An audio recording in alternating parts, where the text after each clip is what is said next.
Good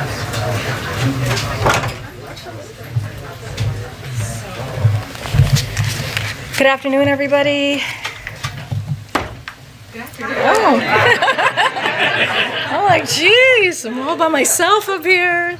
Okay, so we have another special guest joining us today, Commerce Secretary Gina Raimondo, who is here to highlight how the bipartisan infrastructure deal will help close the digital divide in America for more than 30 million Americans who do not have access to reliable high-speed internet, particularly in minority and rural communities. As you all know, the Secretary is a member of the President's Jobs Cabinet, who was deeply involved in negotiations on the Hill that culminated in the bipartisan infrastructure deal, a once-in-a-generation investment in our nation's infrastructure and competitiveness.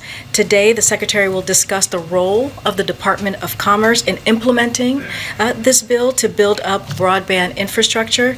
This will deliver for the American people by teaching digital skills, getting kids the devices they need to succeed, and improving overall accessibility and affordability. And after she is done giving her remarks, we'll take Q&A, and I'll make sure to guide that and get people in the front and get people in the back. Yes, Secretary? All yours. Good afternoon, everybody.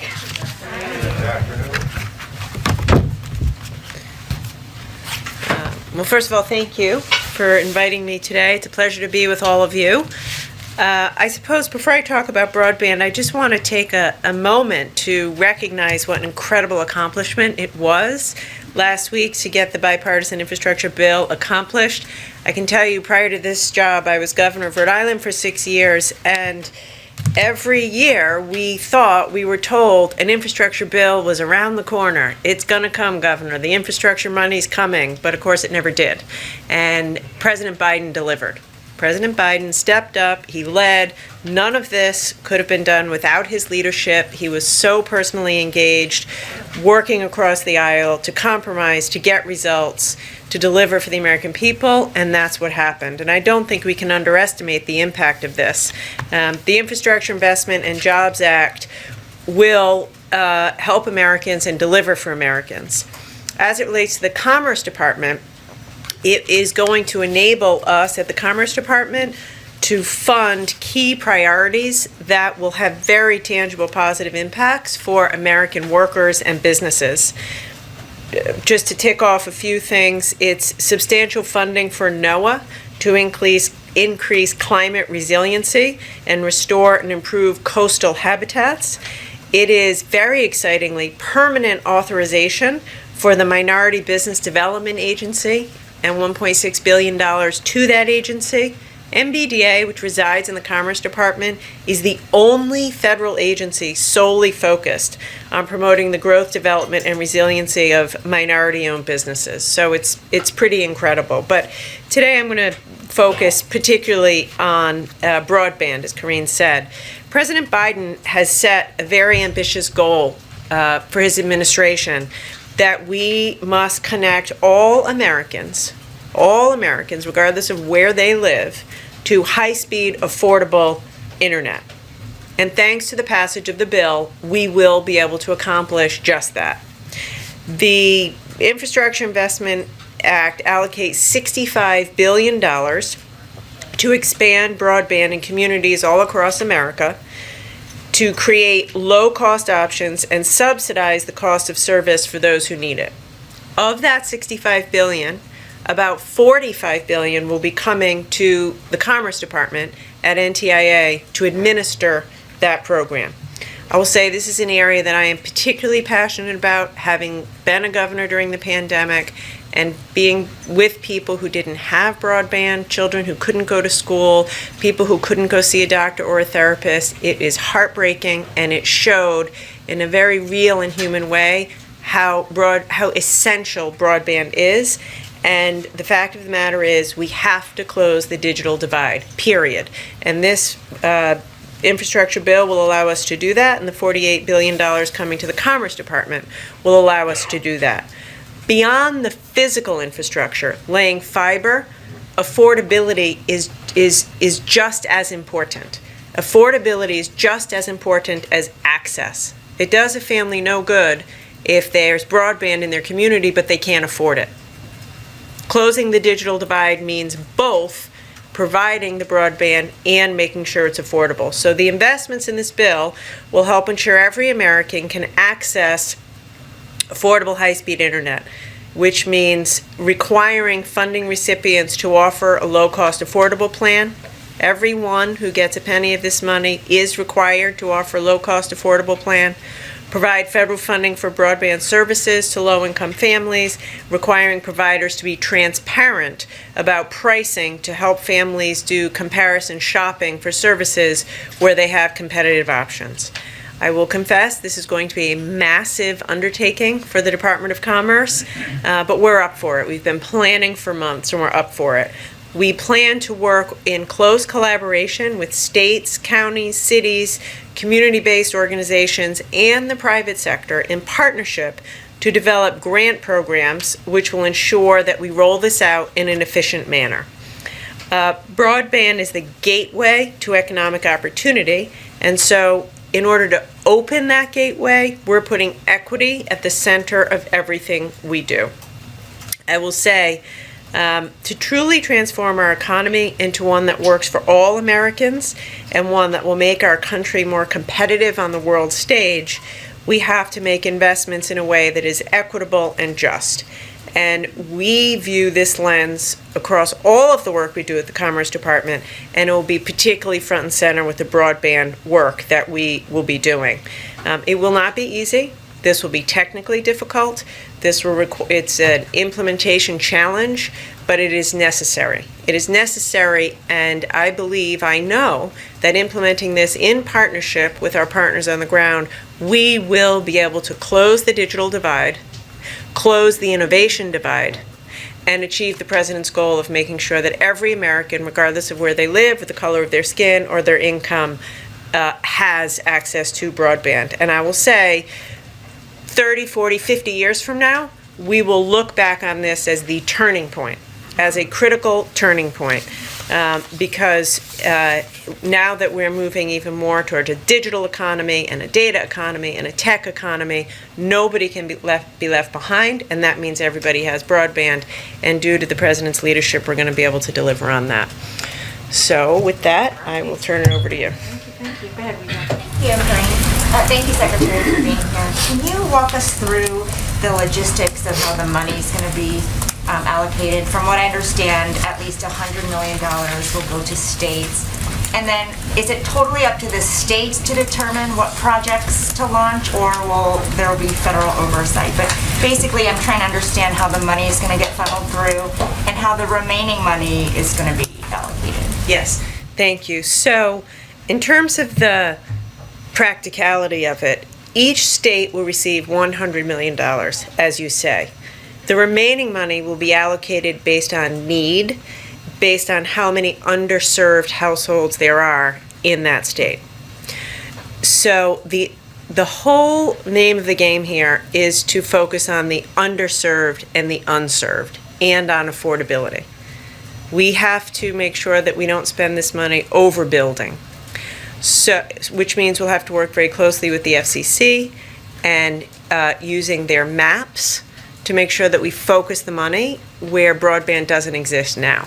So we plan, everyone gets $100 million. Beyond that, it'll be based upon unserved, based upon need.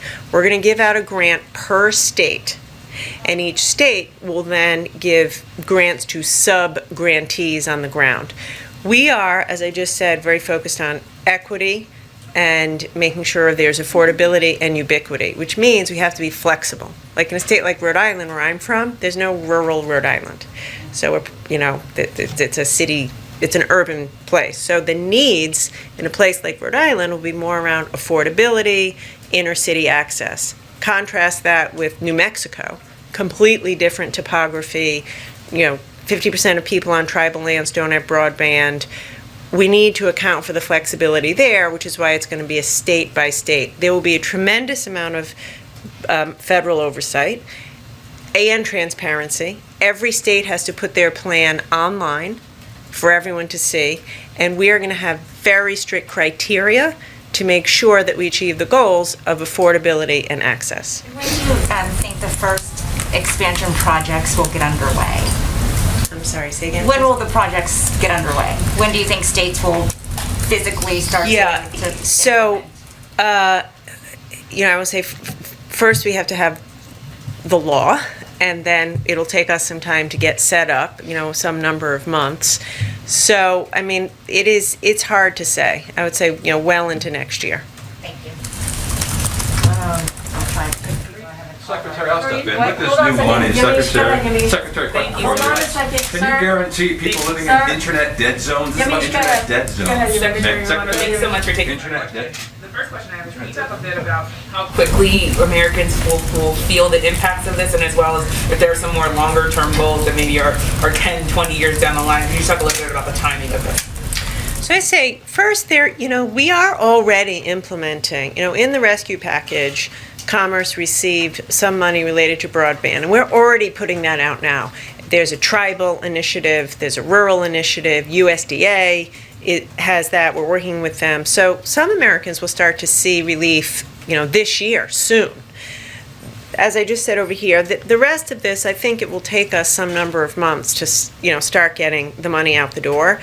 It'll be staged in. We want to get relief out there as fast as possible, but in a quality way. So some of the affordability metrics, providing subsidies, that can happen more quickly. Laying fiber across America, that will take time, but we'll be creating jobs at every step of the way. One other quick question is just about, can you talk a little bit about the equity portion? Are there percentages or numbers you want to hit? Maybe you won't speak to them publicly here, but I'm wondering how you're going to measure success. Every single American has access to high-speed, affordable broadband, which means truly affordable. Does that include people living in internet dead zones? Thank you. Internet dead zones? Secretary, Fair question. appreciate your being here. Obviously, former governor, you know the importance of the coordination with governors and the various states. Can you talk a little bit about the outreach so far, and are you taking the lead on that in terms of being in touch with these various governors as they implement these changes? Yes. So I should tell you, we've been preparing for this. We are figuring out already how we're going to staff it within the Department of Commerce, how we're going to make sure we have accountability. I've already had several convenings with governors. I've been speaking with governors, with mayors, with tribal leaders, and we will, now that this is official, we're going to significantly ramp up that engagement. And just to follow up very quickly, as you talked about, you need to target rural areas and then more urban areas. How do you determine which areas you're addressing first? Is it an all-hands-on-deck approach? How can we expect to see the rollout happen? We are asking each state to give us a plan. So we are saying to them, show us a plan that guarantees every single person in your state has access to high-speed, affordable internet. And then we're going to evaluate that plan, adjust it, provide technical assistance to make sure at the end of the day we hit the goal. And just to push you on the timeline a little bit, some of the physical infrastructure projects are estimated to take 6 months to a year. Is that about the same timeline that you're tracking for this? Look, it's really hard to say. We have to be flexible. Laying fiber in a place with a mountainous, difficult topography, that could take years. In the back here. Thank you, Corinne. Thank you, Secretary Raimondo. I want to ask you about implementation. It seems to be the focus of a lot of our questions. 1 year from yesterday, the midterm elections will take place. Can you guarantee that people all around the country will see that implementation take place before the midterm elections? And what type of projects are you looking at in terms of implementation between now and then? So certainly Americans will feel and see in their communities much of the progress that the Biden administration is overseeing. I mean, from the rescue package to the infrastructure package. It is not the case. I think every community will see activity and action. Some communities will start to see, people working, laying fiber. But I also think it's important to be realistic. You have to be honest with people, which is to say, we want to get this right. It's more important to get it right than to rush. So I think people will see their state putting together a plan, they'll see us starting to move out on that plan, but not everybody's going to have broadband a year from now. A year after President Obama signed the Recovery Act, he acknowledged that this idea of shovel-ready jobs is not reasonable. It doesn't exist. Would you agree with that statement in terms of what President Obama said after the passage and his signature on the Recovery Act back in 2009? Look, there's all different kinds of projects. There are many projects that are shovel-ready. I can tell you that from being governor. In my state, there are many projects that are shovel-ready, need money to be added. There are others, and broadband is an example, that require more planning, that require thoughtful technical planning. So the whole point of the infrastructure package is to deliver for Americans. I promise you this, a year from now, many people will be working in high-quality jobs because of this package. But I also promise you that the president wants us to get it right. And if it takes a little longer to lay the groundwork for fiber and broadband, then we're going to do that. What's your message to people who live in internet dead zones? I can't hear, I'm sorry. Legitimate question. I wanted to ask, thank you, about the deadline that your department had imposed to get voluntary data from semiconductor manufacturers and other companies. Did your department receive all of the information that it was looking for from these CEOs? And then also, what's your reaction to China appearing to be angry about TSMC's compliance with your request? They called it extortion of confidential information from chip firms and talked about concerns that the U.S. could use this information to sanction Beijing. What's your reaction to that? Yeah, so the deadline was yesterday. So we haven't yet had the opportunity to go through all the submissions. I will tell you, over the past couple of weeks, I have spoken to the CEOs of a number of semiconductor companies, including TSMC, asked them for their compliance, and they all said that they would be complying and sending us the information that we're asking for. It is laughable to suggest that it's coercion because it is voluntary. We're asking them to cooperate with us. And the truth is that this is what President Biden has said to us on his team: use every tool that we have to deliver relief for the American people around supply chains. And so that's what we're doing. This is a tool in the Commerce toolbox, and we're using it. And I think to great effect. And every CEO I've talked to, including TSMC, has said it's a good idea. It will increase transparency in the supply chain, which will cut down on bottlenecks, and that's why they're complying.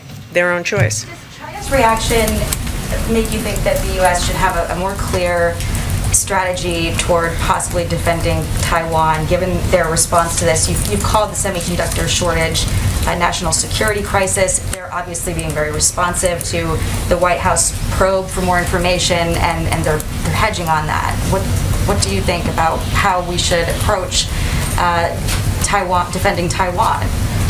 I think what I've said, which is that the lack of domestic production in America of semiconductors poses not only an economic threat, a national security threat, and we need Congress, the House, to pass the CHIPS Act, or USICA, as quickly as possible so that we can get to the business of making more chips in America. Are you pushing for that vote to come up soon? Yes, tomorrow would be great. Let's take two more so we can let her go. Go ahead, Kurt, you in the back, the gentleman. Thank you. You've mentioned a couple of answers, the jobs created from this. I'm curious, is there a workforce right now that is able to fulfill this broadband expansion? Do you have to train people how to do this? Such a good question. So I would say yes and no. We, in working with Congress on this portion of the bill, we specifically said keep it flexible so we could use some of the money for workforce training. And to the question of equity, that the folks that we train ought to look like America, right? And to the question of what will Americans see, what they're going to see soon is people in their community, men, women, people of color, white people, laying fiber. And today, we don't have enough trained people. No, we don't.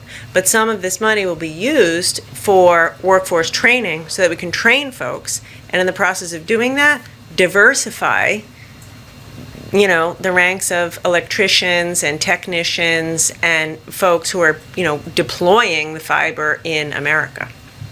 I want to ask you about broadband, but just first, the Commerce Department made a really consequential decision to add NSO Group to its entity list, right? And could you talk a little bit about was there a specific breach that led to that? Was there evidence that their software is being used to monitor U.S. citizens? What was it that led you to make that decision? Usually we don't comment on the details. I will simply say it went through the same process, interagency process that all of these decisions go through. We came to a determination that it was necessary for national security in order to impose that. Okay, and then on the broadband question, Congress exempted the infrastructure bill, this $42 billion pot of money that you have, from the Administrative Procedure Act, which requires a number of things in terms of public notice. I'm having bad flashbacks to law school. Administrative law. Well, it's really important for journalists because we use things like the Freedom of Information Act to get information on how government is spending money that might be going to private sector companies.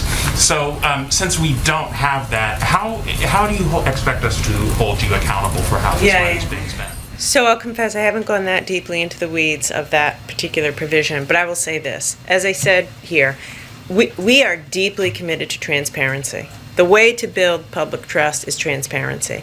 As a result, every single state plan is going to have to be put online. So you can comb through every detail of every plan to see where every penny goes. And I think that's really important. Thank you so much. Secretary, do you have a message for people living in internet dead zones? Can you guarantee they'll get Thank you, guys. Thank you. I hope you get out to enjoy the weather. Yes. No comment Thank on you so people much, living in Secretary. internet dead zones. Right.